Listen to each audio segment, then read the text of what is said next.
Bom, eu vou apresentar aqui o Sérgio Alcides, um professor que, na verdade, tem uma produção muito grande e que eu não queria novamente fazer aquelas apresentações meio no sentido de um lattes, mas eu selecionei algumas coisas e vou tentar, na medida do possível, ser menos burocrático e um pouco mais pessoal. Queria começar dizendo que o Sérgio Alcides é um carioca que viveu no Rio de Janeiro até 1997. Depois ele passou 11 anos em São Paulo, fazendo aqui o seu doutorado. E atualmente mora em Belo Horizonte, onde é professor de literatura na UFMG. Eu acho interessante, isso é um dado assim, biográfico, mas é um dado também intelectual, e eu vejo que ele cada vez mais vai incorporando assim, um caráter mineiro, um tipo físico, na ironia, na atuação intelectual. A produção dele, num certo sentido, é sempre perpassada pela poesia, né? E eu poderia selecionar 3 etapas dessa produção, 3 recortes. O primeiro, eu diria que eu poderia chamar ele de um especialista na arte poética da paisagem, de uma paisagem que envolve Minas, uma paisagem física, e a gente poderia dizer uma paisagem também temporal, que envolve desde o século XV ao século XVIII. Ele tem uma formação, nesse sentido de especialista, como historiador, História Social da Cultura na PUC do Rio de Janeiro, depois doutor em História Social pela USP, e ele vem se dedicando, então, a essa poesia, especialmente do século XVIII. Um dos principais trabalhos dele é Estes Penhascos, Cláudio Manuel da Costa e a Paisagem das Minas, de 1753 a 1773. Isso está publicado pelo CITEC, é de 2003. É um livro muito importante para essa bibliografia desse período, um livro muito premiado, não é? E tem um reconhecimento grande dos seus próprios pares, sendo, inclusive, uma situação curiosa de que a gente lê uma biografia que a Laura Mello Souza, quer dizer, uma grande historiadora aqui da USP, que fez sobre o Cláudio Manuel da Costa, e ela fala muito da importância dos trabalhos do Sérgio Alcides para inspirar ela, inclusive determinando e levando adiante para ela escrever essa biografia que é publicada naquela série Perfis da Companhia das Letras. Mas ele tem também um trabalho que foi defendido aqui na USP, né? E, bom, você tem mais 2 trabalhos, Seixas Brandão e o Malogro da Arcádia Ultramarina, de 2004, e recuando um pouquinho mais, que é essa tese de doutorado, Desavenças, Poesia, Poder e Melancolia, nas obras do doutor Francisco de Sá de Miranda, de 2007.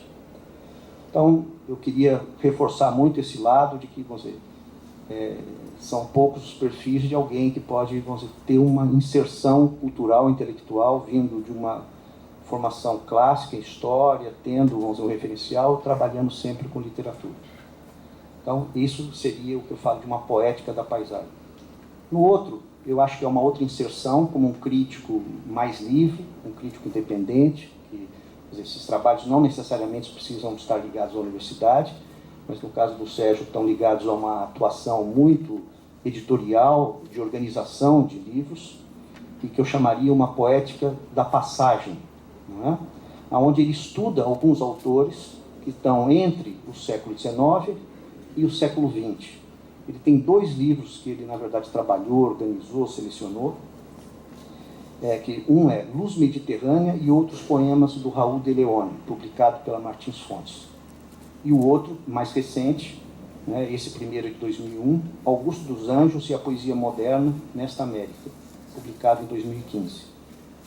Então, vocês vejam que aqui ele já está se aproximando do tema que ele vai falar, né, chegando aos poetas contemporâneos, mas se tinha uma questão da paisagem e agora uma questão dessa transição, da passagem para o moderno, o último livro dele, que é um livro de ensaios, Armadilha para Ana Cristina, e outros textos sobre a poesia contemporânea, eu diria que é uma poética do presente. Quer dizer, se ele se referiu muitas vezes a esse passado, chegando no moderno, não é? Ele tem um diálogo com seus contemporâneos, o que é um fato muito também, eu acho, de uma disposição para se confrontar, para questionar, para, vamos dizer, discutir, vamos dizer, essa produção recente, sendo um especialista, né, vamos dizer, trabalhando com o século XVIII. Isso também eu acho que é um exercício de estar sempre repensando sua atuação.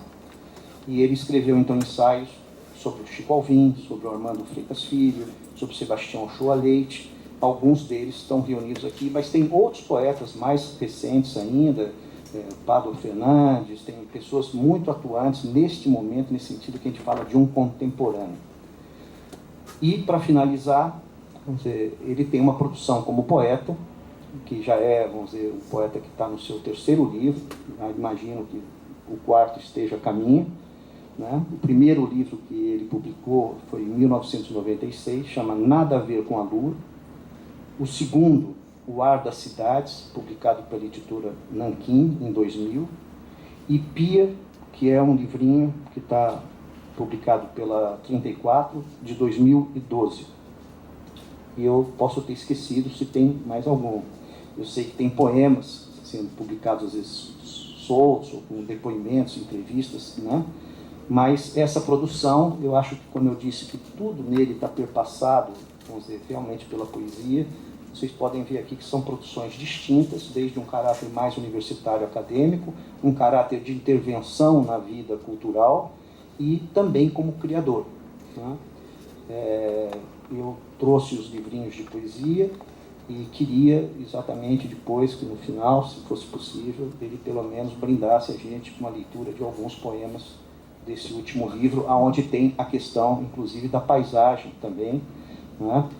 Essa vivência no Rio de Janeiro, essa vivência em São Paulo, a vivência, vamos dizer, em Minas, e até alguma passagem pela Bahia, por outros lugares, né? Quer dizer, isso está na poesia dele também, como autor vivo e presente. Então, com vocês, Sérgio Alcides.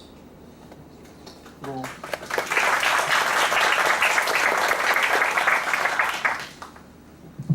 Me sinto oprimido, agora eu vou ter que me colocar à altura.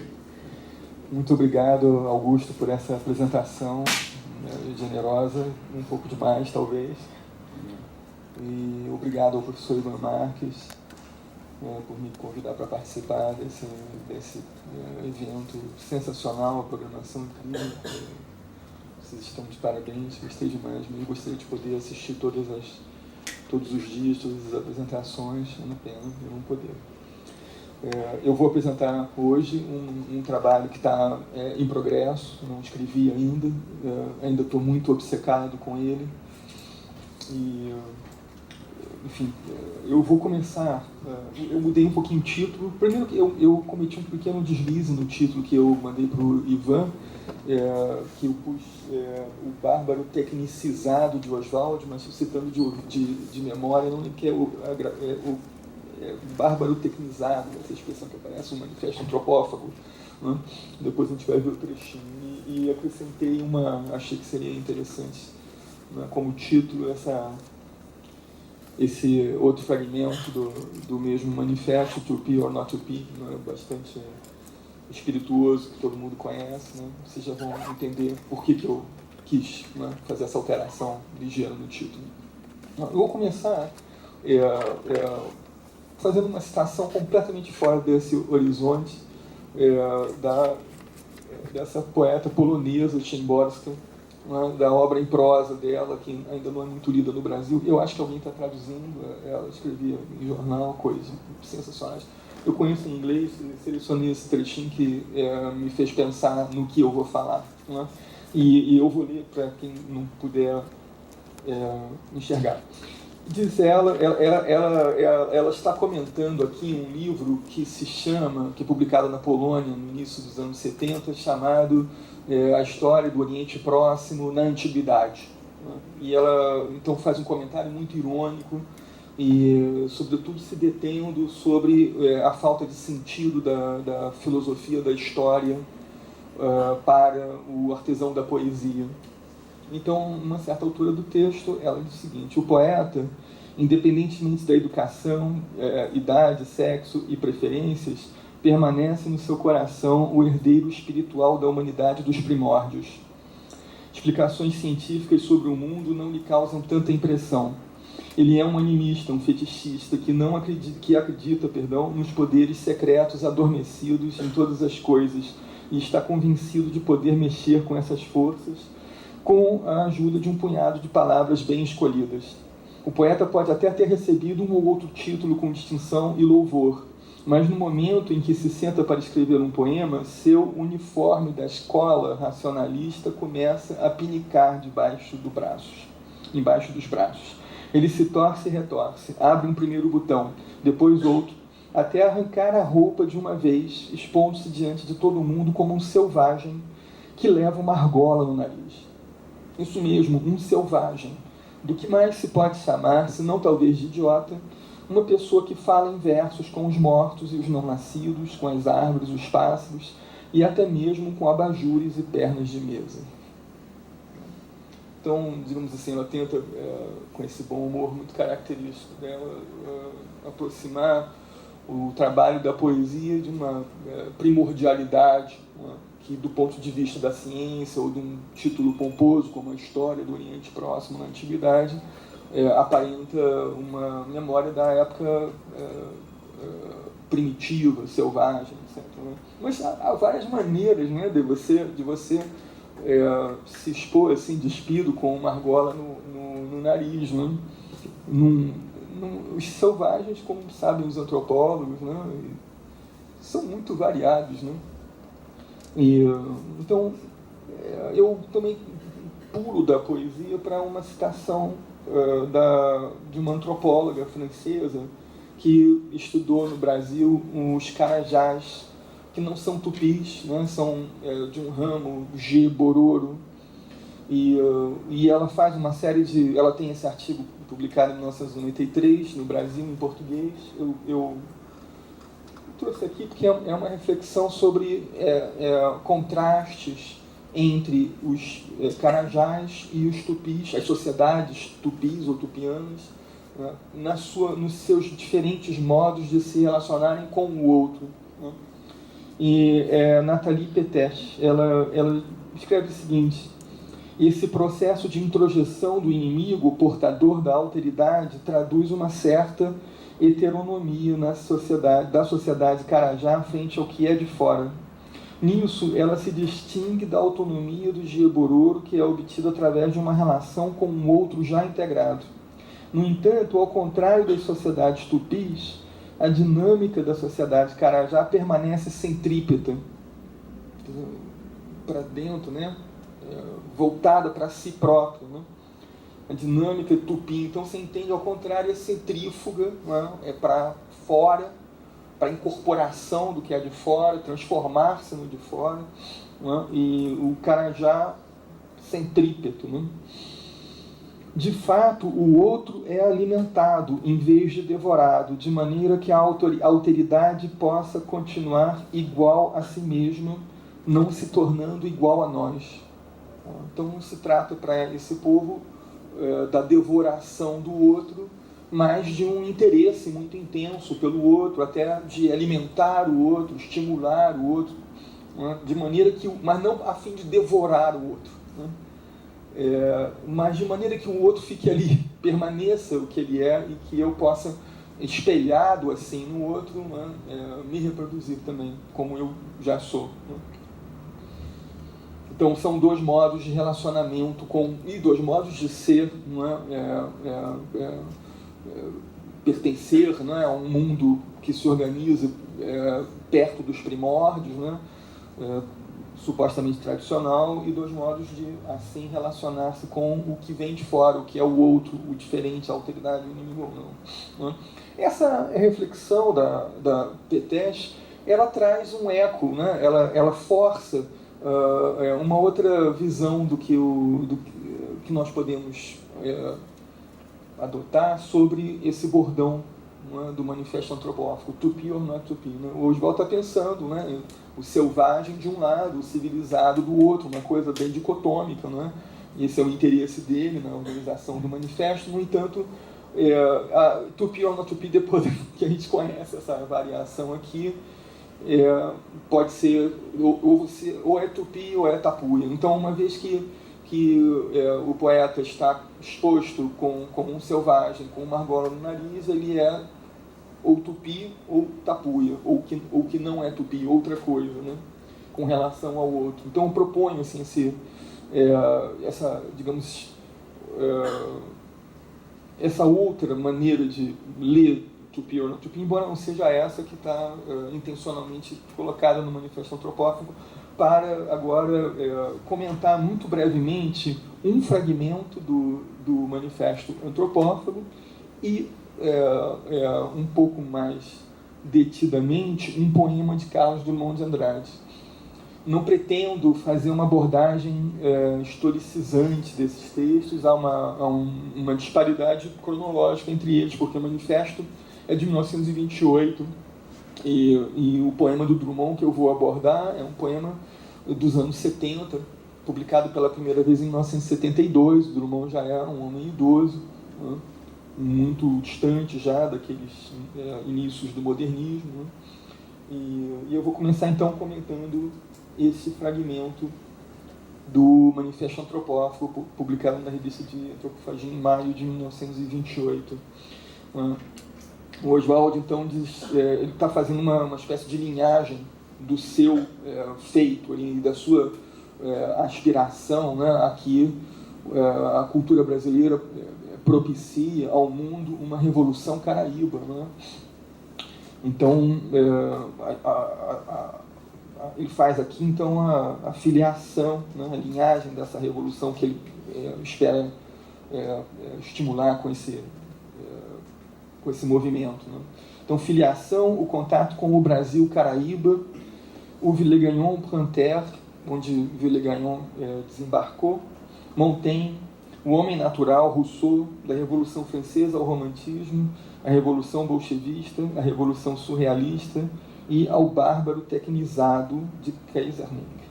Caminhamos. Muitas coisas para comentar aqui.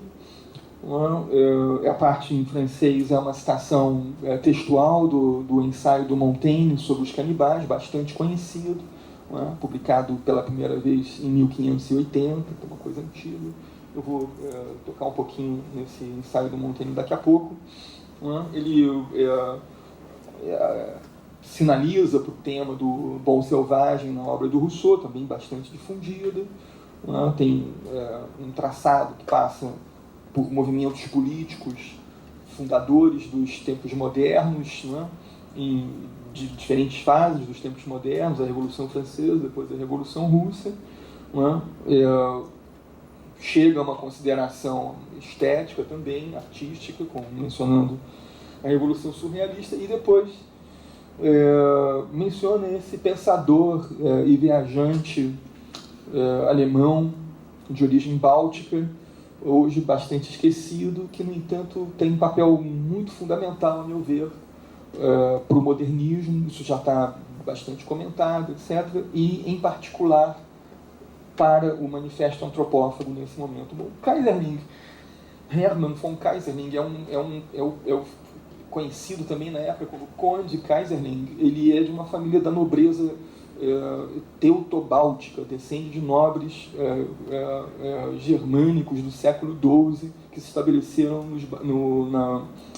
no Báltico.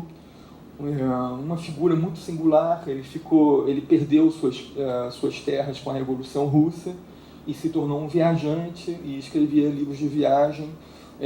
Ele se tornou muito célebre, em particular com um livro em que ele relata suas viagens ao Oriente. Então ele está inserido numa onda orientalista muito característica da Europa desde as últimas 3 décadas do século XIX. Ele é um momento do século XX desse orientalismo europeu, da fascinação pelo Oriente como uma forma de contrabalançar uma certa perda de confiança na civilização europeia.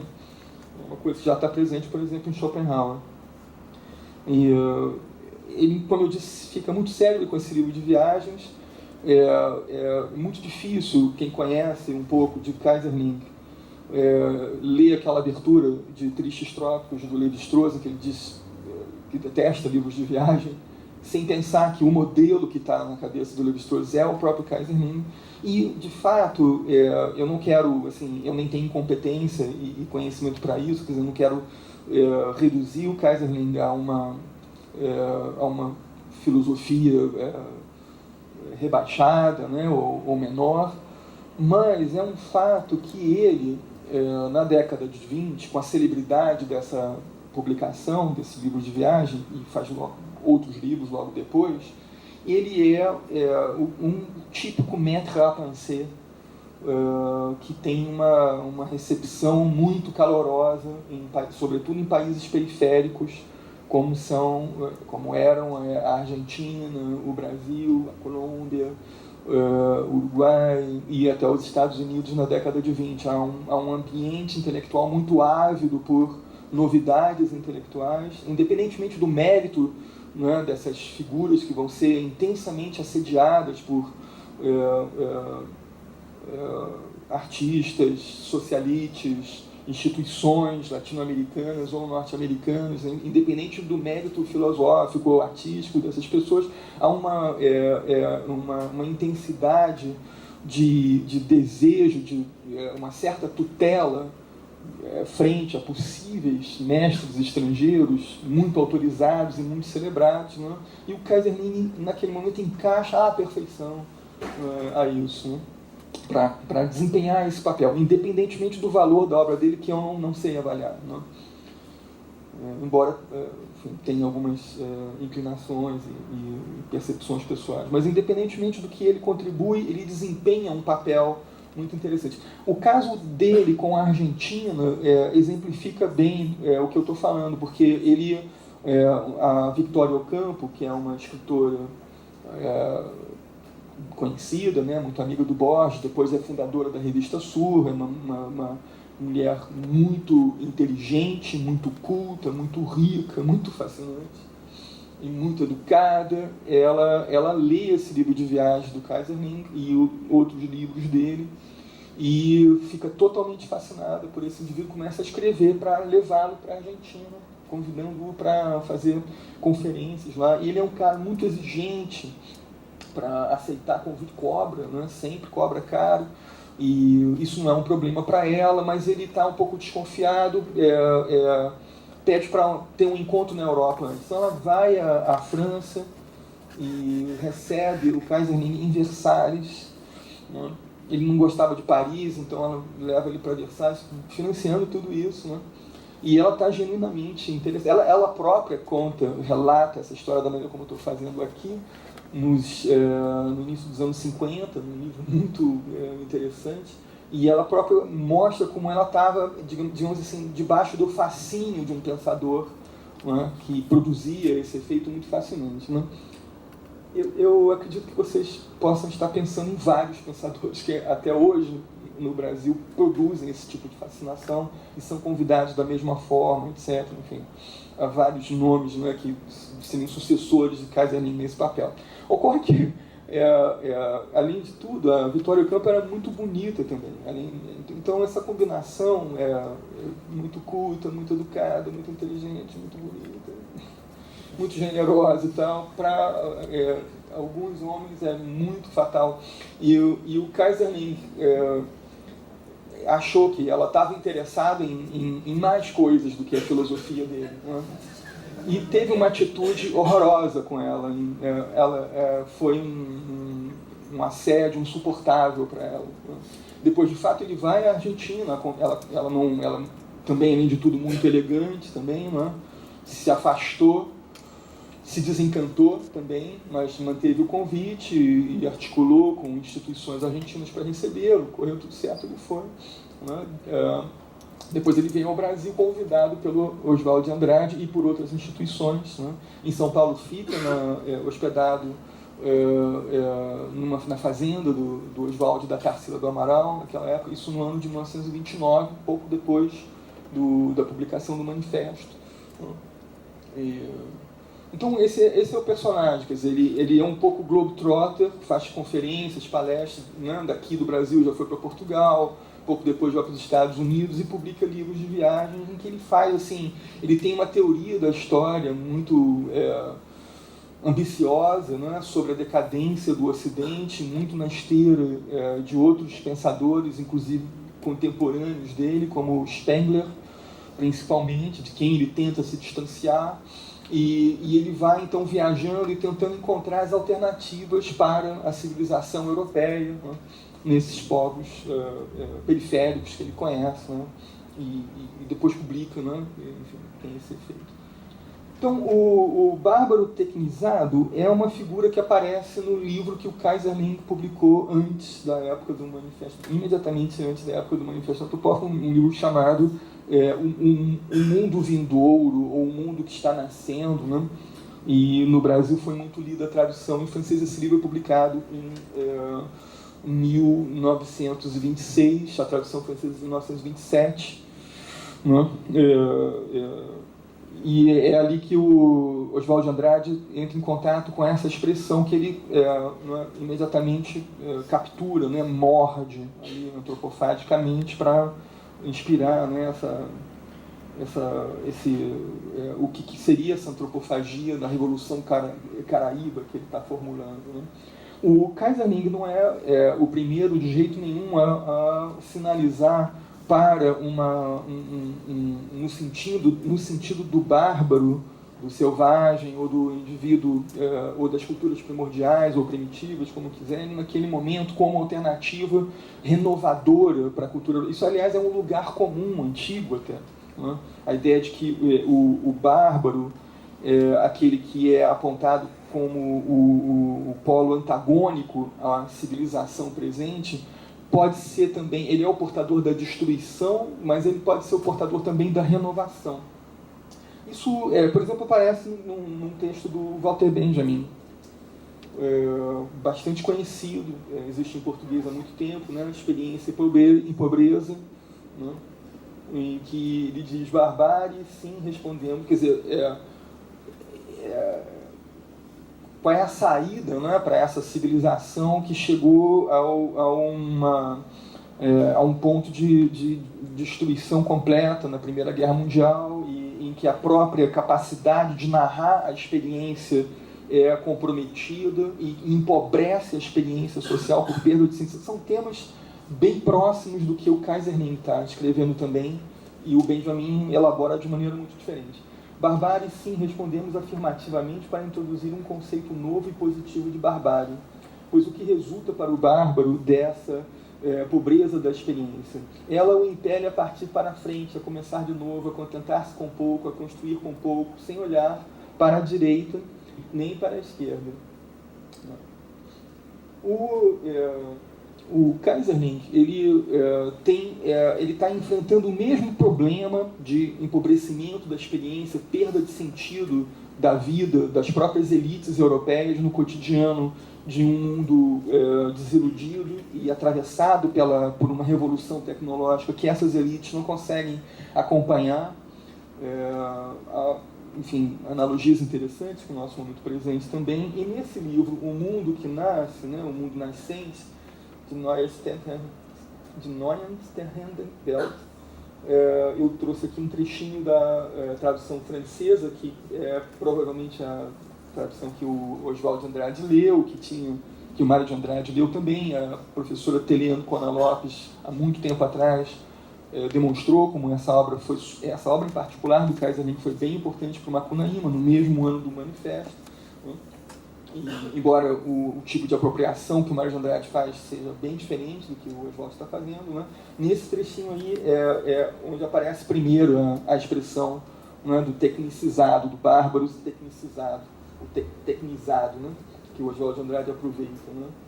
Ele diz o seguinte, né: com efeito, toda a cultura até o presente não pôde subsistir senão enquanto viveu o homem que a representasse. Este desaparecendo, ela acaba, mesmo que o fundamento biológico permaneça sem alteração.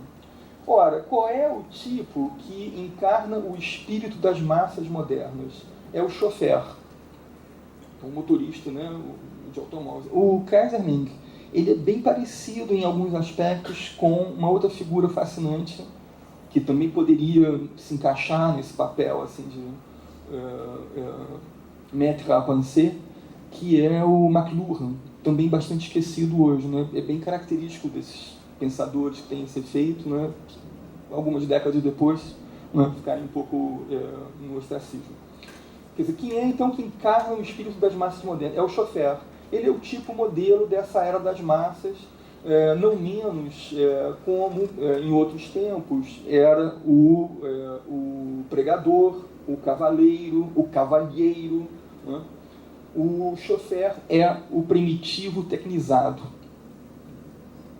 Mais adiante no texto aparece outra vez uma expressão análoga, né? Em alemão é primitivo, primeiro, agora é wilde, o selvagem, né? Então a humanidade nos dias de hoje atravessa uma nova crise. A ideia de progresso se tornou o evangelho das massas, cuja imagem ideal é o Schoeffer, o selvagem tecnizado. E então o Keyserling fala de como, quer dizer, essas massas modernas que têm a capacidade de absorverem mais imediatamente a tecnologia do que as elites intelectuais que se desprenderam do cotidiano da história, é dessas massas que pode surgir uma esperança, né, para uma renovação da civilização. Porém, em contraste com o Benjamin enfrentando uma problemática análoga, o Keyserling tem uma visão extremamente elitista da história. Dessas massas, que são os bárbaros mecanizados, ele espera que surjam as novas aristocracias, né? E ele mostra como, quer dizer, o Schoeffer ele é o tipo francês, né, do bárbaro tecnizado. O bolchevista é o tipo russo, o fascista é o tipo italiano. E esses grandes movimentos de massa que estão produzindo revoluções nesse início do século XX vão produzir as aristocracias que vão governar o mundo no futuro, né, e conduzir a civilização para uma direção nova. Então ele é assim, um pensador que costuma ser assim, abordado nas vizinhanças de Spengler, portanto, numa direita conservadora, elitista, no limite antidemocrática. Ele é um pouco rebelde dentro desse grupo, é difícil reduzi-lo a isso, né? Porque ele acha que a democracia é um estágio necessário para que essas elites se imponham, essas novas elites, essas novas aristocracias se imponham. Então, um pouco essa mensagem, quer dizer, o mundo que está nascendo é o mundo que está nascendo com a ruína do mundo antigo e o surgimento, né, dos primeiros germes das futuras aristocracias, assim como ele próprio é filho de uma aristocracia nascida, né, no século XII, no passado, num ambiente muito rude também, e pouco educado, digamos assim. Né? Deixa eu passar umas páginas aqui.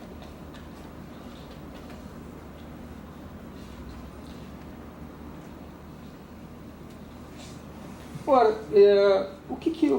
o Oswald não está comprometido inteiramente com todo esse arco filosófico, tipológico também, que o Keyserling procura desenhar, não é? Ele vai fazer as suas apropriações, não é? Ele está, de uma certa maneira, quer dizer, praticando com a influência que o Keyserling tem, a antropofagia que ele mesmo está apresentando nesse manifesto, né? Há precedentes também para essa ideia, né, de uma busca do canibalismo, da antropofagia, como um caminho de renovação para a cultura, né?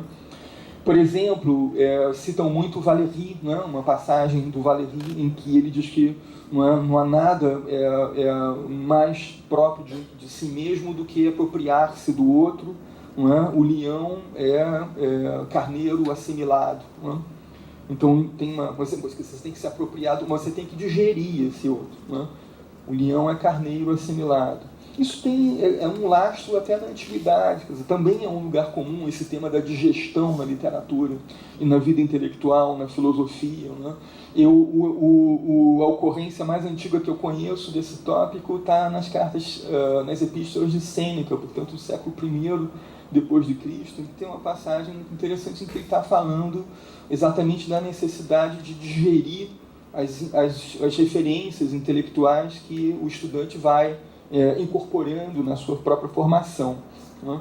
Isso também, quer dizer, eu acho que essas coisas estão mesmo digamos assim, na linhagem do Manifesto Antropófago, porém, não é exatamente a mesma coisa, porque nesses dois casos, tanto no Valéry quanto no caso do Sêneca, a digestão significa uma reiteração do mesmo, reforçar a importância de um sujeito, no caso do Valéry, que digere o outro, e no caso do Sêneca e dessa teoria da imitação como digestão da tradição, a reiteração da própria tradição, a tradição digerindo-se continuamente a si própria.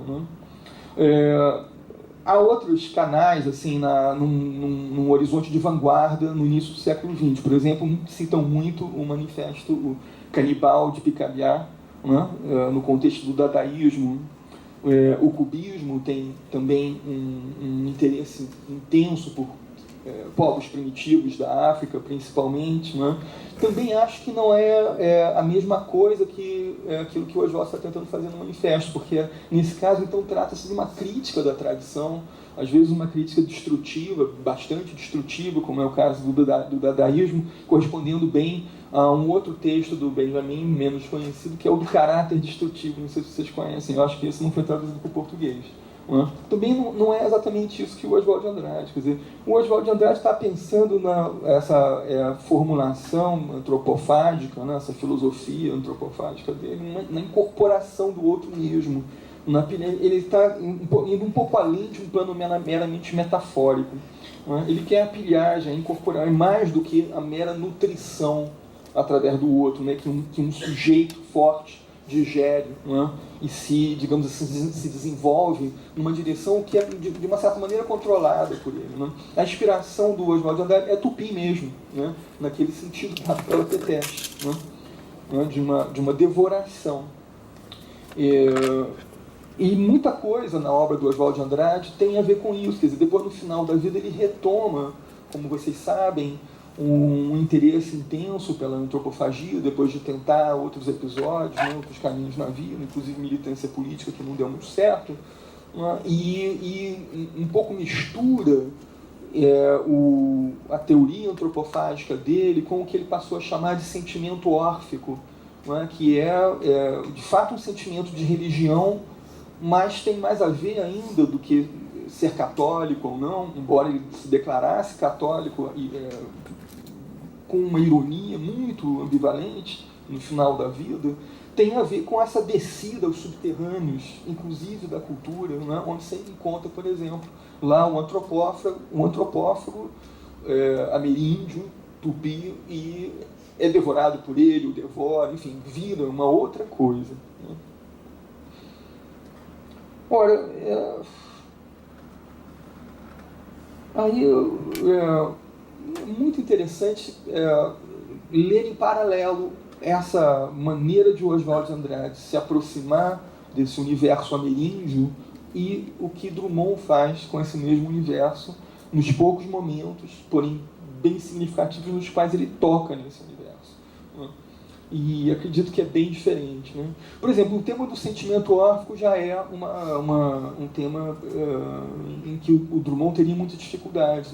O Orfeu, na poesia do Drummond, é um personagem notável no poema Legado, de Claro Enigma, em que justamente é um Orfeu, digamos assim, que não consegue cativar os monstros da modernidade e vive taciturno, vagando entre o talvez e o ser, na dúvida. O Orfeu perde aquela capacidade órfica da visão, da criação do mundo, do encantamento do mundo. Este é um Orfeu desencantado, taciturno, portanto melancólico, e que está, digamos assim, exilado na dúvida. Ele é um Orfeu obrigado pelos monstros da modernidade, que ele não consegue mais cativar, ao ceticismo. Então, isso já mostraria um outro modo de organizar uma relação com essa diferença que o Oswald de Andrade estava articulando. A outra coisa que seria um ponto de divergência entre esses dois grandes poetas, é a filosofia da história.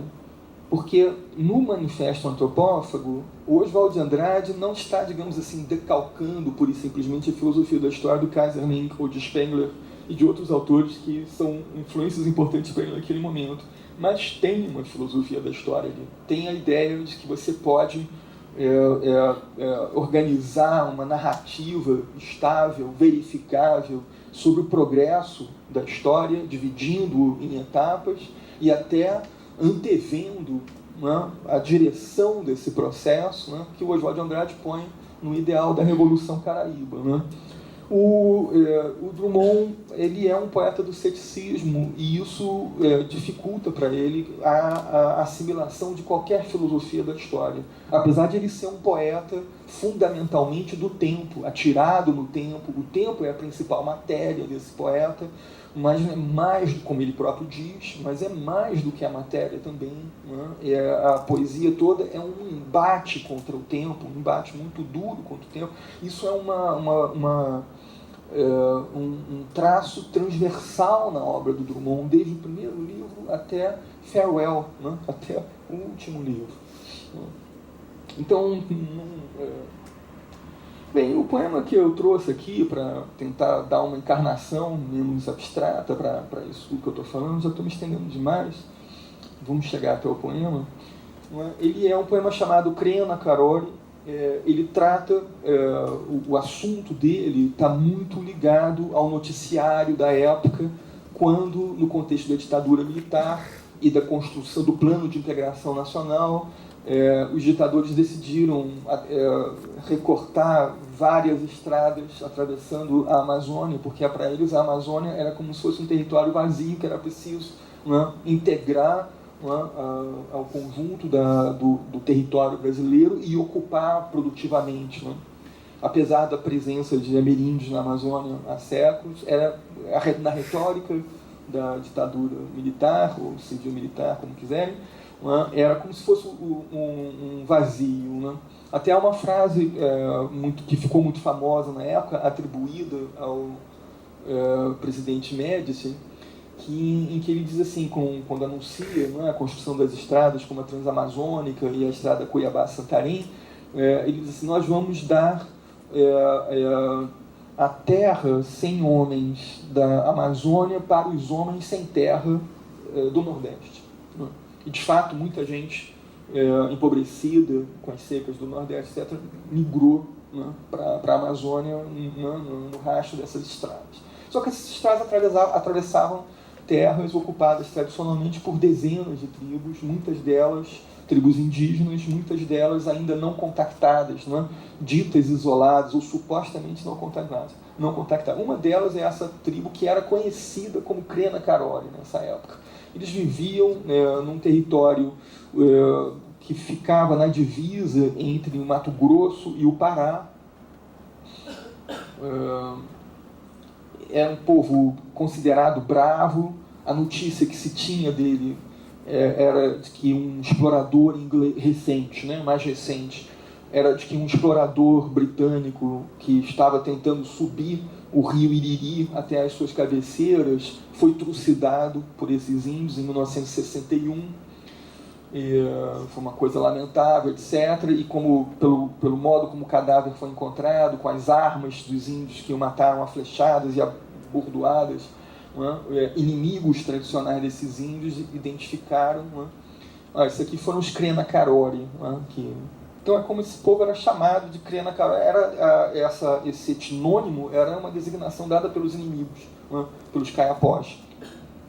E nesse momento, então, havia uma intensa tentativa de atrair, como se dizia na linguagem da FUNAI, acho que ainda se diz, esse povo para o contato com a civilização, de maneira a desviá-lo do roteiro da Cuiabá-Santarém, a fim de salvá-lo, supostamente. A FUNAI, nessa época, é dirigida por um militar da linha dura, um general chamado Bandeira de Melo, cujo lema era integração acelerada, e muito assim, o projeto que a FUNAI tem nesse momento para os índios amazônicos é exatamente o que diz hoje em dia o antropólogo Eduardo Viveiros de Castro, né, sobre a transformação do índio em pobre, né, porque integrar aceleradamente significa que eles sejam recebidos no seio da sociedade brasileira, portanto deixem de ser índios, né, e se tornem cidadãos como quaisquer outros, né, só que cidadãos pobres, né, que vão ser mão de obra, né, desvalida, etc., como tantos. Né? Então, nesse ponto, o Eduardo Viveiros de Castro está falando também desse episódio. Né? E quem vai liderar essa tentativa de atrair, entre aspas, esses índios são os irmãos Vilas Boas, né? Num determinado momento. Nesse momento, quer dizer, agora ocorre o seguinte, que os caiapós, que eram os inimigos tradicionais dos Kainakarory, eles difundiram a lenda de que esses índios eram gigantes, né? Porque fazia parte também, né, de uma tradição de você, para valorizar a sua própria valentia, você dizer, eu sou um inimigo daqueles gigantes, eu vou lá e luto com os gigantes. Eles são indivíduos de estatura altíssima. Então, difundiu-se essa fantasia de que esses seriam, afinal, os índios gigantes, né, que desde o século XVI são procurados na Patagônia, na Amazônia, etc. Né? Então, existem mesmo os índios gigantes, porque está aqui o testemunho. E, coincidentemente, né, num dos confrontos entre os caiapós e os Kainakarory, foi apreendido um indivíduo que depois viveu anos com os caiapós e era mesmo um cara gigante, tinha 2 metros e 6 centímetros. Né? Tem uma fotografia do Vilas Boas aplicando uma vacina nesse gigante, que é uma coisa impressionante, um cara gigantesco, aquele cocar assim. E esse outro índio, né, digamos assim, esse outro antropófago da cultura brasileira, esse Caraíba, Vilas Boas, metendo nele uma injeção. Então, realmente existia, tinha até uma fotografia desse índio gigante, etc. Né? Então, essa coisa, quer dizer, fascinou a opinião pública no Brasil. Eu estou me estendendo demais? Isso fascinou a opinião pública. Né?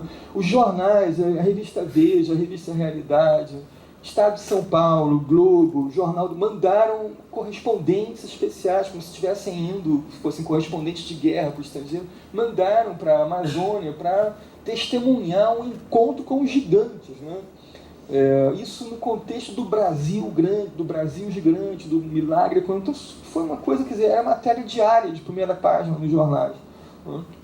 E os sertanistas que foram, então, liderar isso foram os irmãos Vilas Boas, que tinham uma relação de conflito com a direção da FUNAI naquela época. Eles tinham uma tremenda autoridade reconhecida internacionalmente desde os anos 50, já tinham sido os fundadores do Parque do Xingu. Né? Eles queriam organizar essa tentativa de contato a fim de salvar os índios e imediatamente criar as condições para que fosse demarcada uma reserva para eles. Né? Enfim, isso foi uma coisa muito agônica do ponto de vista deles. Por um outro lado, havia uma militância mais à esquerda deles, que procurava se retirar totalmente do debate. Um sertanista saiu da FUNAI batendo a porta, dizendo: não quero mais ser coveiro de índio. Né? Um sertanista chamado Antônio Cotrim. As organizações de missionários da Igreja Católica também mantinham uma posição muito intransigente. A FUNAI vai simplesmente destruir essas culturas e transformar esses índios aqui em trabalhadores desvalidos, etc. E os Vilas Boas estão um pouco no meio desse fogo cruzado, com uma perspectiva política muito pragmática. Nós temos que tirar esses caras dali antes que essa estrada chegue. E os militares querem construir a estrada logo, a estrada Cuiabá-Santarém. Né? Então isso vira uma febre para a imprensa, a opinião pública acompanha. Né? Eu tenho aqui essa página do Jornal do Brasil, em que finalmente o Drummond reage em 1972, no ápice dessa expectativa, pelo contato com os gigantes, e publica esse poema que eu vou comentar, Kainakarory. Né? Isso foi em julho de 1972. Né? Veja que o Drummond não dá tanta importância assim, para o poema. Ele é um texto, ele não está nem no alto da coluna. Desculpem, deixa eu voltar aqui. Ele não está nem no alto da coluna, ele está com outros textos em prosa que tratam de outros assuntos. Né? Aí o Drummond publica As Impurezas do Branco depois disso. não inclui esse poema, ele sobra para um livro que só é publicado em 1977, Discurso de Primavera. Enfim, não é um poema que o próprio Drummond tenha valorizado muito. Eu acho que esse poema é sensacional e muito interessante para estudar Drummond. Eu vou tentar demonstrar isso no finalzinho agora da minha fala. Né? Bom, só quero mostrar umas imagens bem impressionantes, né, que foram divulgadas nos jornais. Eu tenho aqui umas fotos do mesmo fotógrafo que foi pelo Globo lá, Pedro Martinelli, é um grande fotógrafo. Né? São fotos aéreas, né, da tribo. Né? Eu não gosto de fazer ilustrações assim, eu não quero tomar essas fotos como ilustrações, elas para mim são fontes primárias para me ajudar a ler o poema. Né? Principalmente esta aqui, né? Em que os índios estão mandando flecha para o aviãozinho, né? Em que está dentro desse avião o Cláudio Vilas Boas, né? Esse fotógrafo, etc. Né? Existe um filme também, um filme documentário que acompanha, feito por um cineasta inglês, né? Que acompanha essas expedições dos Vilas Boas. Né? Esse filme foi visto pelo Paul McCartney, que fez uma música no primeiro disco solo dele, chamada Carina Carina. Tem uma coisa mundial. A revista National Geographic mandou um correspondente lá para encontrar os gigantes, etc. Uma sensação. Literalmente uma sensação. Né? E, finalmente, em 1973, em fevereiro de 73, essa história é bem mais comprida do que isso que eu estou falando. O Orlando Vilas Boas está em São Paulo, o Cláudio Vilas Boas consegue finalmente o contato com os índios, né? E o Globo publica essa primeira página, assim, autocongratulatória, né? O Globo a coisa mais importante da notícia o Globo foi o primeiro a fotografar os Carina Carolis, né? Ocorre que a foto é mesmo uma foto espetacular, né, em que está do outro lado do rio Peixoto de Azevedo, esse indivíduo. Hoje nós sabemos que o nome dele é Socrite, não sei se ele é vivo ainda, mas é provável que sim. Ele está, enfim, em uma situação armado, porém disposto ao contato, e pouco depois dessa foto ser clicada, finalmente o Cláudio Vilas Boas, um lance muito bonito, assim, fico até arrepiado de contar, consegue, né, um contato pacífico, amistoso com eles. Né? Depois a história é muito trágica. Essa tribo tinha um número indefinido de indivíduos, mas os antropólogos hoje calculam entre 300 e 350 indivíduos. Os Vilas Boas estavam batendo de frente com a FUNAI, tiveram que sair de cena, meio à força. Instalou-se ali uma situação em que os trabalhadores da construção da estrada se misturaram com os índios, quer dizer, transmitiram muitas doenças. Essa tribo foi praticamente dizimada nos 2 anos imediatamente subsequentes a essa foto. Né? Morreram 176 indivíduos, se era mais da metade da população, segundo as estimativas atuais, né? Até que os irmãos Vilas Boas decidem pressionar a FUNAI para simplesmente transferir os índios remanescentes, que eram 70 e poucos só, sobreviventes das epidemias e de outras violências sofridas, para o Parque do Xingu. Né? E mandaram, de uma hora para outra, de avião para o Parque do Xingu, onde eles viveram, né, por algum tempo. Né? O Drummond não sabia de nada disso quando escreveu o poema. Depois eu continuo, a história é maravilhosa. Depois eles voltam, na década de 90, eles voltam para as terras originais, metem um processo na justiça contra a União e contra a FUNAI, vencem esse processo, são indenizados. É uma história maravilhosa. Mas o Drummond não sabia de nada disso, não vem ao caso. Agora eu queria, finalmente, talvez ler o poema com vocês. Né? E Carina Caroli, né? Gigante que recusas encarar-me nos olhos, apertar minha mão, temendo que ela seja uma faca, um veneno, uma tocha de incêndio. Gigante que me foges, légua depois de légua, e se deixa os sinais de minha simpatia, os destróis. Tens razão. Malgrado meu desejo de declarar-te irmão e contigo fluir alegrias fraternas, só tenho para dar-te em turvo condomínio o pesadelo urbano de ferros e de fúrias, em contínuo combate, na esperança de paz, uma paz que se esconde e se furta e se apaga, medusado de medo, como tua, Carole, na espessura da mata ou no espelho sem fala das águas do Jarinho. Bom, eu vou fazer algumas poucas observações sobre o poema para a gente poder depois ter um tempinho para conversar. Né? Eu não sei qual é a reação de vocês. Né? Eu acho que um leitor de Drummond encontra nesse poema um poema, curiosamente, é um poema da recusa também. Né? Quer dizer, essa palavra recusa está muito associada, né, na crítica do Drummond ao poema Máquina do Mundo, né, como vocês sabem, né, em que o poeta, né, quer dizer, tem dois elementos aqui de identificação imediatos, né, entre o poeta e o poeta Drummond. Não me refiro ao poeta que fala nesse poema, não. Entre Drummond e esse índio gigante, né? Um é a recusa. O índio gigante é aquele que recusa as promessas da civilização. Assim como na Máquina do Mundo, o poeta recusa a revelação espetacular, sensacional, né, da ciência, de todas as coisas, né, que esse maravilhoso, né, oferecia para ele naquela estrada pedregosa. Né. O outro elemento de identificação forte é a deambulação, né, essa coisa do caminhante, né, da pedra no meio do caminho. Né. A Máquina do Mundo é a pedra no meio do caminho, né? Só que é uma pedra maravilhosa. E aqui a civilização é um pouco a pedra no meio do caminho desse índio que foge, né? Deambula fugindo. Né? A situação dele, quer dizer, desde o primeiro verso, é recusar o contato com o homem branco. Né? Só que dá-se aqui, quer dizer, quando a gente pensa em ler esse poema junto com a Máquina do Mundo, eu não sei muito bem como explicar isso, eu chamaria de um quiasma. Não é a aproximação tem que ser cruzada, formando um X. Não é? Porque, estranhamente, não é, o poeta em A Máquina do Mundo corresponde nesse poema ao índio gigante, aquele que recusa. E o poeta de Crena Carori corresponde na Máquina do Mundo à Máquina do Mundo.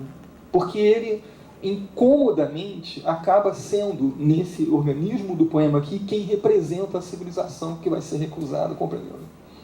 Então isso é aí que está o fulcro doloroso do poema, né? Em que aquele poeta que é um crítico da modernidade, tão intenso, esse crítico se revela em inúmeros poemas que vocês conhecem, mas na Máquina do Mundo de modo muito notável e eficaz. Nessa situação, né, que é uma espécie de espelho sem fala, ele é um pouco constrangido a representar aquilo que um índio vai negar. Então, essa é a primeira coisa interessante para comentar, né, o quiasma, em que o incômodo do poeta não poderia ser maior, por estar ali representando um conjunto do qual ele próprio é crítico.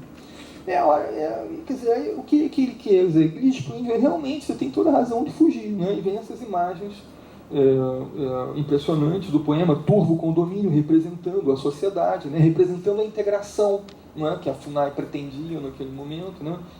E essa paz petrificada, né? por uma medusa civil, né? Que produz, né? O medo é essa medusa, né?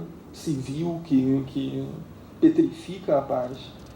E no final tem essa menção estranha ao rio Jarina, que não tem nada a ver com a história desse povo Crena Carori, porque esse povo vivia num território cruzado pelos rios Peixoto de Azevedo e Iriri. E depois eles são transferidos para o Xingu. O rio Jarina é um rio do Xingu. Né? É difícil dizer o que o Drummond queria com isso, mas parece uma coisa assim. Quer dizer, digamos assim, malgré-lui e profética, né? Porque esse é o rio do exílio, né? O espelho sem fala das águas do Jarina. E esse povo vai viver exilado mesmo no Xingu, detesta o Xingu. Né? Eles são super humilhados no Xingu. Né? Só que eu queria dizer mais duas coisas. Né? Bom, se tem alguma profecia, é uma profecia de um cético. Né? E tem dois elementos ainda que eu acho importantes. Um é que o Drummond adota uma persona de sertanista nesse poema. Né? E é muito interessante reler o poema depois de ler declarações espalhadas dos irmãos Vilas Boas. Né? Eu trouxe várias aqui, vou ler uma só. Né? Por exemplo, o Orlando Vilas-Boas declara ao JB antes do contato, quer dizer, numa notícia que Drummond talvez tenha lido antes de escrever o poema. Né? Lévi-Strauss afirmou, né, prossegue Orlando, citando esse etnólogo francês, são duas humanidades que se cruzam com um tempo nulo para se observarem. E podemos acrescentar, enquanto a civilização os pretende observar sob os olhos da investigação e da pesquisa, os primitivos a tudo assistem com os olhos de povos tragediados. Particularizando o nosso país, podemos afirmar sem exagero que o processo estabelecido nas relações entre as duas sociedades, a primitiva e a nossa, não é somente a destruição sistemática da cultura da primeira, mas sim a da própria criatura. Não é? Então é bem interessante que esse amargor da declaração de quem está na posição que o poeta adota no poema, de ir atrás do índio, oferecer presentes, tentar o contato amistoso e se ver recusado, né? Mostra, né, como o Drummond está um pouco se colocando nessa persona, nessa máscara de sertanista. A outra referência, por fim, a qual eu acho que vale a pena eu fazer, é o Montaigne, né? Porque, de uma certa maneira, quer dizer, o Oswald de Andrade põe o Montaigne, até cita textualmente, na linhagem, né, da sua devoração antropofágica. Né? Mas, vejam, o ângulo do Drummond é o ângulo do Montaigne no ensaio dos canibais. É exatamente o ângulo do Montaigne. Né? Inclusive, esse aspecto de profecia do cético. Né? Também o Montaigne tem essa característica, né, de ser um pensador que recusa qualquer filosofia da história, se aproxima, inclusive tecnicamente, né, do ceticismo filosófico, né, metodológico. Né? E eu trouxe várias afirmações, vários trechinhos aqui do ensaio. Né? E eu vou ler só o último que eu selecionei, né? Quer dizer, o Drummond, o Montaigne, ele escreveu esse ensaio provavelmente na década de 70 do século XVI, mas em 1562 ele ainda era da corte do rei Carlos IX, se não me engano, e acompanha essa corte até Rouen, na França, onde há um festival, uma coisa quase carnavalesca, onde ameríndios trazidos do Brasil por Villegagnon, né, foram apresentados ao rei. E o Drummond tem contato direto com esses índios que eram tupis. Né? O Drummond não, perdão, o Montaigne. Né? E o Montaigne, então, fala uma série de coisas, quer dizer, nesse século, uma coisa que dizer, os bárbaros somos nós. Né? Quer dizer, eu não vejo barbárie nenhuma, quer dizer, cada um chama de bárbaro aquele que não segue os seus próprios costumes. Enfim, esse é um texto muito fundador mesmo, de uma certa consciência crítica que a modernidade pode ter de si própria, né? Inclusive na sua relação com o novo mundo, com o outro, com a alteridade radical. Né? E uma certa altura do texto, mais para o finalzinho do ensaio, um ensaio mais ou menos longo, né? O Montaigne diz o seguinte: 3 entre esses ameríndios, né, ignorando quanto um dia lhes custaria ao seu sossego e à sua felicidade o conhecimento das corrupções daqui, ou seja, né, o turvo condomínio, né, que vai ser apresentado aos ameríndios desde o descobrimento da América, né, e ignorando também que desse comércio, quer dizer, desse contato conosco, né, nascerá a sua ruína, como eu pressuponho que ela já está, né, avançada, muito miseráveis de se fazerem CPP, de se deixarem atrair pela novidade, né? Etc. Quer dizer, o que me interessa aqui é essa afirmação, quer dizer, é a profecia do cético, né? Que não é uma profecia mágica, né? É simplesmente o evidente para os olhos que quem consegue se deslocar de si mesmo, né? do comércio conosco, desse contato, pode nascer a ruína deles. Né? De maneira nenhuma, em momento nenhum, o Montaigne, digamos assim, propõe que esse outro, né, seja assimilado. Né? Quer dizer, estou fazendo aqui a crítica da nossa cultura, né, com relação a esse outro que eu observei esse outro tão interessante, então vamos solucionar o problema dessa cultura incorporando modos desse outro, né? Devorando, entre aspas, esse outro e, né, trazendo para os nossos costumes o que nós vamos escolher ali. Né?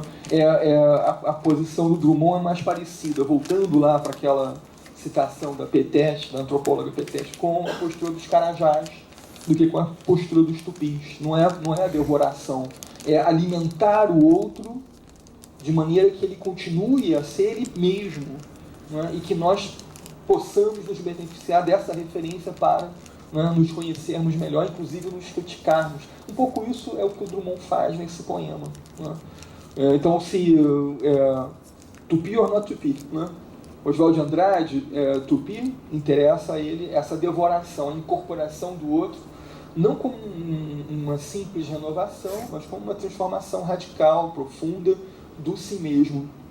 E a postura do Drummond é análoga ao que a Peteste fala dos Carajás, né?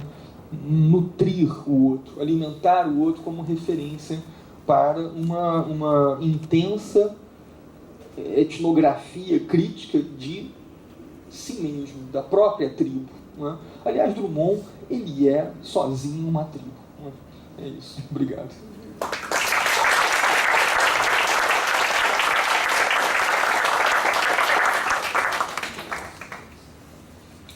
Estamos com o horário, dá para abrir para pergunta. Bom, então, eu queria falar que foi muito estimulante, tem tanta coisa para perguntar, tem tantas formas que a gente poderia abordar. E uma coisa que me ocorreu é que você trabalhou muito com essa ideia de duas leituras, né? De duas filosofias da história, de duas maneiras, vamos dizer, de se relacionar com o mundo. E, ao mesmo tempo, fiquei pensando muito aqui, quer dizer, pensando nos três Andrades, né? Nessa coisa forte que tem no Brasil, no modernismo, que o Mário seria um elemento de ligação interessante nesse ensaio seu, sim, porque o Macunaíma tem um pouco de tudo isso, mas eu diria que ele nem opta pela devoração e nem pelo afastamento, mas a tragédia está lá, a convivência está lá, né?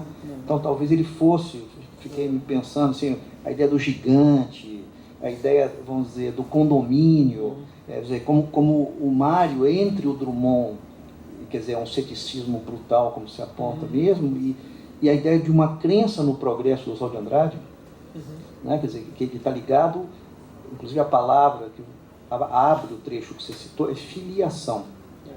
Ele se filia, vamos dizer, ele vai terminar, mas a palavra que termina é bárbaro e técnico, mas é o técnico, né? Quer dizer, é um cara da crença do progresso, São Paulo, alguém que vem não de uma burguesia decadente, inicialmente ele vem uma crença dos paulistas que vão. O Mário, contemporâneo dele, parece que tinha uma desconfiança em relação a isso, não acreditava tanto nessa ideia de progresso.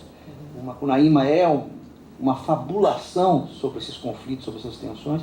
E o Drummond, que parece que vem depois, já não tem crença nenhuma, já está certo para ele que aquilo, além da coisa atávica dele, não é? Vamos dizer, parece que ele realmente tem uma visão crítica até um determinado momento dessa crença, até no socialismo, na esquerda, mas a partir de um determinado momento, né? Então, fiquei pensando se não seria interessante para o rendimento disso, né? Quer dizer, eu vi que você já levantou tanta coisa, tem tanto trabalho, quer dizer, que muita informação, e é interessante, realmente, talvez a gente tenha assistido aqui, nos últimos debates aqui na faculdade, a presença do Eduardo Vieira de Castro, né?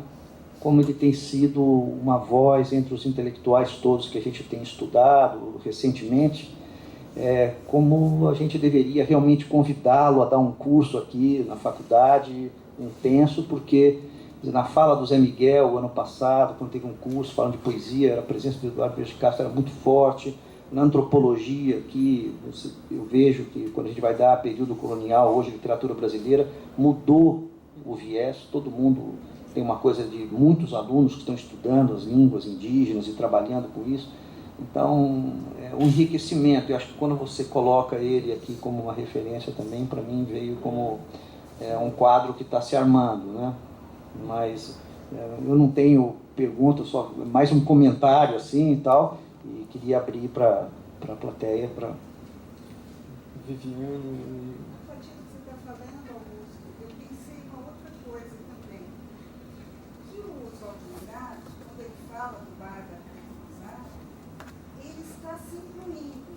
Quer dizer, ele está dizendo, nós todos somos esses índios em contraposição, digamos, à Europa, que nós vamos devorar a civilização. E o Drummond, assim como eu pensei muito naquele outro poema em prosa do Operário, Eu pensei nisso também, é engraçado. mais do que na Máquina do Mundo. Porque ele fala, irmão, mas que não vai querer apertar minha mão, né? Pensei exatamente isso quando... Então, e aí agora também o índio, e isso me fez pensar que, assim como não existe um nós socialista, ele se igualando ao operário para fazer uma revolução, ele também não é igual, como no caso do Oswald de Andrade, pensa um nós ameríndio, né? Ele está ali se sentindo desunido, ocupado, na verdade, incapaz, né? Para essa transformação. Parece que mudou o ângulo. Né? E outra coisa também que me ocorreu, sempre me interesso muito por essa polarização que parece atravessar muitas décadas e mudar de sinal entre arcaico e moderno. Né? Que às vezes aparece de uma maneira muito dicotômica, nada dialética, como se o arcaico fosse sempre o que é avançado e o, entre aspas, pobre, comunicativamente, e o moderno é um dos países centrais, que nós devemos então caminhar na direção deles, uma coisa meio etapista, né? E aí que eu acho que nesses anos 60 e 70 há uma longa discussão sobre isso, com pontos de vista muito variados. Né? Então você tem um ponto de vista que procura recuperar a antropofagia, às vezes de uma maneira um pouco eufórica demais, sei lá, mas enfim. Então que nós temos a dar para o mundo, né, essas coisas e tal. Então existe um pouco a retomada da ideia do bárbaro tequilizado, enfim. Então acho que é uma coisa que continua a nos acompanhar, essa discussão, que não é só brasileira. Você vê o Mariátegui, né, elogiando a comunidade comunista pré-colombiana e pensando que isso pode ser levado para o comunismo do futuro, né?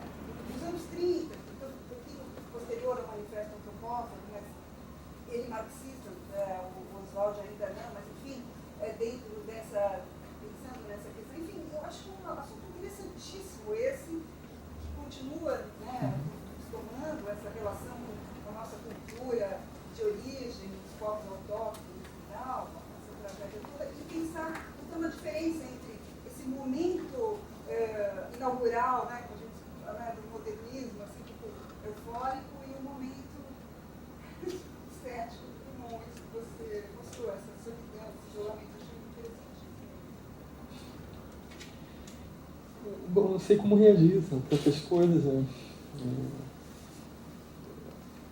Aqui eu quis só fazer um paralelo, eu acho que ele é mutuamente esclarecedor apenas, né? Sobre, eu acho que você pode, distanciando-se do Oswald, né? E sobretudo de uma leitura um pouco festiva demais, um pouco piedosa demais, né?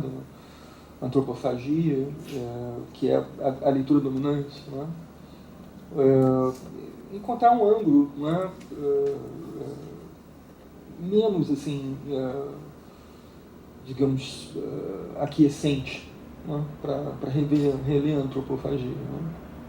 E eu acho que esse ângulo, por exemplo, esse ângulo de uma filosofia da história, né? De uma declaração de fé, né? O Augusto falou, né? O progresso, exatamente isso. Quer dizer, tem ali uma fé mesmo, tanto que o próprio Oswald, depois no final da vida, né? Associa diretamente essa mesma fé ao chamado sentimento órfico da religião, etc. Né? Como que há uma leitura atualmente assim, muito devota, né? Da antropofagia, que parece, é um pouquinho é um pouco ingênua, porque inclusive tenta salvar o Oswald de possíveis constrangimentos associados a essa declaração de religiosidade no final da vida, né? E ao fato constrangedor de ele supostamente ter morrido com a imagem de Nossa Senhora na mão, né?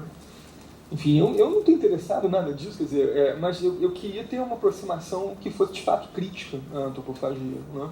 E não militante ou devota, né? Devota. E o Drummond é um ótimo canal para isso, né? O Drummond é um ótimo canal, porque ele se mantém incólume, ele dialoga, não hostiliza, ele publica na revista de antropofagia, né? O famoso poema da Pedra no Meio do Caminho é publicado na revista de antropofagia. Mas ele não é similar. Isso também é interessante, porque pela outra via a gente também conhece mais um pouco de Drummond, né?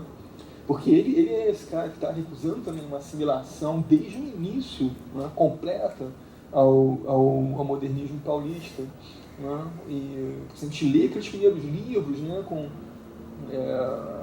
aquela lente de aumento, né, necessária para entender bem, a gente vê que ele não está completamente assimilado. Mesmo que depois ele, quando organiza correspondência com o Mário de Andrade, faça todas as homenagens ao Mário de Andrade e diga como o Mário foi um grande mestre para ele, etc. Mas ele não adere a todos os pontos de vista com o Mário de Andrade, com aquele grande empenho, né, de, digamos assim, entre aspas, educar, né, os mais jovens, etc. Dirige para ele. Ele diz que sim, obrigado e tal, mas não vai completamente para ele, né? Então, uma figura muito, muito interessante, né? Agora, o Augusto Santos tem razão também, quer dizer, realmente o Mário de Andrade teria que ter um lugar nessa história, né? Porque ele também é alguém que sofre essa atração pelo fascínio do Kaiser nesse momento, e de outros caras, tem muita coisa em comum entre ele e Oswald ali, mas ele realiza isso de um outro modo, né? Ele, por exemplo, quer dizer, o resultado dessa tecnicização, né, é trágico, né? Não tem nada de órfico no Macunaíma, a meu ver, né? Pelo menos não no desfecho do Macunaíma, né? É um desfecho trágico, né? Enfim. Jango. Bom, quero cumprimentar pela excelente palestra. Acho que a gente vai sair daqui pensando muitas coisas. Acho que foi bastante extenso o quadro que você criou. Eu queria te pedir para falar um pouco mais sobre a modo como você compôs tudo isso. Você falou agora há pouquinho em lente de aumento. Assim, a metodologia do trabalho, ela me impressionou muito, porque você reuniu aqui no nosso painel fragmentos com as mais variadas origens, né? Línguas diferentes, imagens, fragmentos de texto, poesia, né? E você fez um discurso que em larga medida era narrativo, você estava contando várias histórias articuladas. Teve os momentos de análise e interpretação, mas o que conduzia de fato era uma narrativa que até onde eu sei nunca foi feita. Uma narrativa original, que pega rastros e fragmentos de diferentes histórias, combina para chegar a uma espécie de horizonte renovado. E esse horizonte renovado, eu fiquei pensando aqui, eu não achei simples na sua fala, o resultado da comparação é qual exatamente? Então tem um antagonismo que é de Oswald de Andrade ter essa admiração por esse decadentista, mas ao mesmo tempo se ligar à ideia revolucionária, a Revolução Caraíba, o trabalho dele. Você tem um antagonismo desse sujeito lírico que gostaria de ficar fraternizado com o índio, mas também entende que o índio veja que a mão dele é uma faca, então aí tem um risco de violência também, da destruição. E aí tem um antagonismo da própria tribo que foi dizimada. Para que a gente tenha alguma memória dela, precisa fazer todo esse caminho que você fez até aqui conosco. Sem isso, a gente possivelmente jamais pensaria em nada dessa memória. Em suma, me parece que tem uma proposta aí que tem uma emulação de muitas coisas ao mesmo tempo, tendo talvez como horizonte final uma interrogação sem solução sobre o que fazer com essa fantasmagoria dessa tribo sem memória. Bom, obrigado. Essa é questão difícil. Bom, eu não quis fazer assim uma leitura estritamente, né, ou meramente contextualista desse poema, embora possa parecer. Eu vou tentar justificar isso. Esse poema, ele, quando é publicado, esse contexto que eu narrei aqui, ele estava no horizonte, né, dos leitores dele no Jornal do Brasil. O Jornal do Brasil é um dos jornais que mandaram, quer dizer, estava todo dia, né, dando matéria sobre os índios gigantes, se vão aparecer, se não vão. O próprio nome da tribo, né, Crena Carori, que é bastante desconhecido, que foi inclusive abandonado pelos antropólogos, o nome desse povo é Panará, né? Não é mais designado Crena Carori, esse era o nome dado pelos inimigos, né? Esse nome era um nome de conhecimento bem difundido naquele momento por causa da sensação que foi, né, naquele contexto, né? E hoje o leitor de hoje não tem mais esse contexto. Eu acho que ele era necessário para fazer o tipo de leitura que eu pretendia fazer, inclusive com esse paralelo e tudo, né? Porque o que eu quis enfatizar muito na minha leitura? Um é o tema da recusa, e dois é a adoção dessa persona de sertanista, né? Que conduz o poema para uma esfera da tragédia, né? Então, tudo que eu busquei fora do texto, imagem, as falas dos irmãos Vilas Boas, ou o Montaigne, etc., eu pretendo que sejam coisas que tenham uma interferência muito direta para dar um determinado rendimento que eu pretendi dar ao texto. Mas eu não acho, por um outro lado, que um leitor mais habilidoso do que eu pudesse fazer uma leitura bastante rica desse poema sem dar nenhum contexto, porque está tudo nele, né? Você entende que há dois diferentes ali, um é o outro, né, do primeiro, né? O poeta desempenha, né, um papel de quem busca o contato, o outro resiste a esse contato, quer dizer, então até alguns direcionamentos que eu dei à minha leitura seria possível fazer sem tanto contexto assim, né? Mas outros não, outros nem tanto, né? Por exemplo, o tema da persona não seria tão rico, né? O salto, né, entre via quiasma com a máquina do mundo também acho que seria dificultado, porque os jornais estão noticiando que esses índios não recusam o contato, são isolados, etc., né? Eu não acho que haja assim, apenas uma única maneira de ler, né, um poema, quando um poema é rico, né? Eu pretendi essas coisas, assim, né? Agora, realmente, não tem uma conclusão assim tão cabal, né? Pelo menos não até agora, assim, estou procurando, né?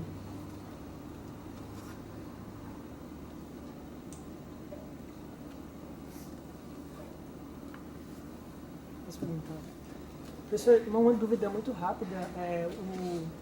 No Quarupi, do Antônio Calado, o final do livro, que se passa do final do suicídio do Getúlio Vargas até a noite do golpe, né, um pouquinho depois do golpe militar de 67, o livro ele termina com o povo do Crena Carori sendo dizimado, né, e o livro é de 67.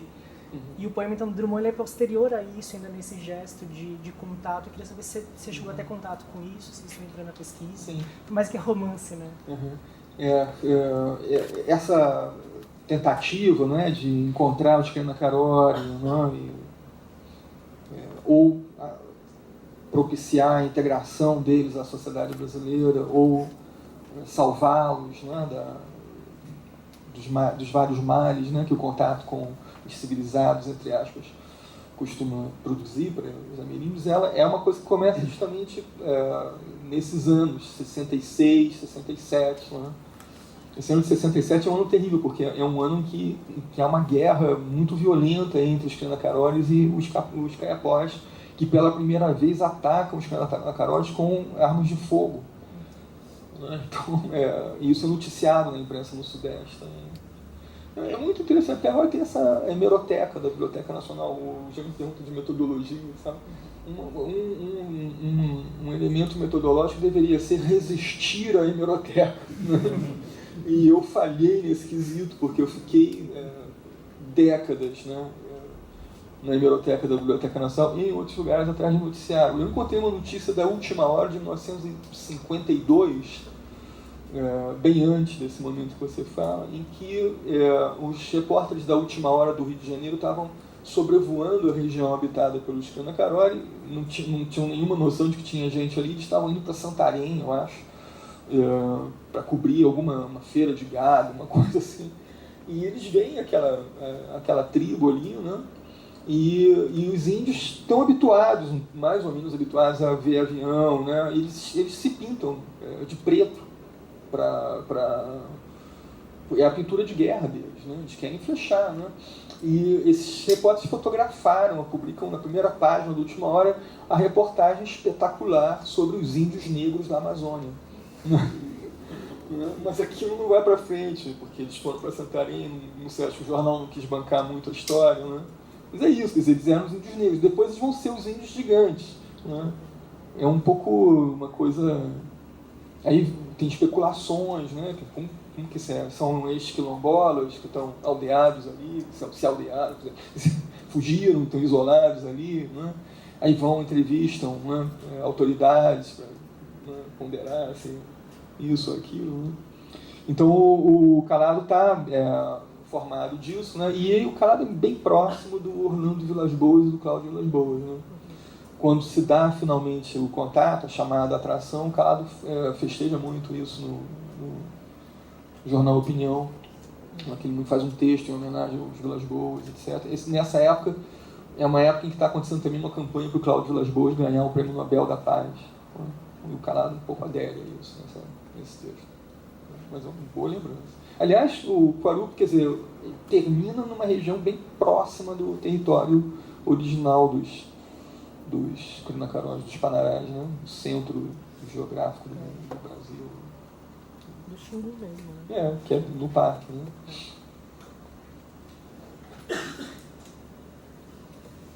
Mais alguma pergunta? Bom, então considero encerrada a sessão. Parabéns pelo